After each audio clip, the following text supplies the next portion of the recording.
মুর্শিদাবাদের ভগবানগোলার 2 নম্বর ব্লকের রানীতলা থানার বাসিন্দা ইসমাইল শেখ 26শে আগস্ট কাজের উদ্দেশ্যে যান রাজস্থানে।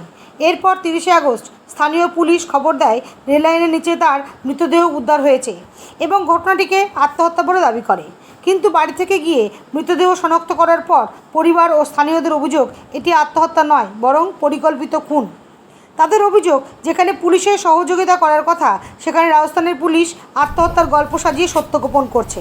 এমনকি ময়নাতদন্তের পরও কোনো স্পষ্ট তথ্য না দিয়ে উল্টে পরিবারকে হুমকি দেওয়া হচ্ছে।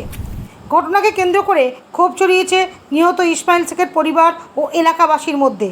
তারা ঘটনার সঠিক তদন্ত ও ন্যায় বিচারের দাবি তুলেছেন। বিষয়টা হচ্ছে ভগবানগোলা 2 নম্বর ব্লক রানীতলা থানার ইসমাইল শেখ।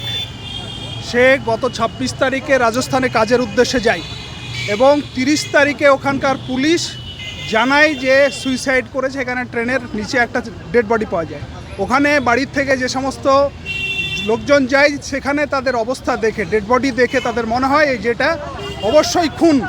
এবং সেখানে যা পুলিশ সহযোগিতা করার কথা, যে আত্মহত্যার তাদের কাছে তথ্য আছে বলে জানায়, ময়নাতদন্তের পরে সে সমস্ত কোনো তথ্য না দিয়ে তাদেরকে হুমকি দিয়ে ওই রাজস্থানের ওই গুলাবপুরা বলে একটা জায়গা থানা, সেইখান থেকে তাদেরকে তাড়িয়ে দেওয়া হয়। এবং আজকে সম্ভবত রাত্রি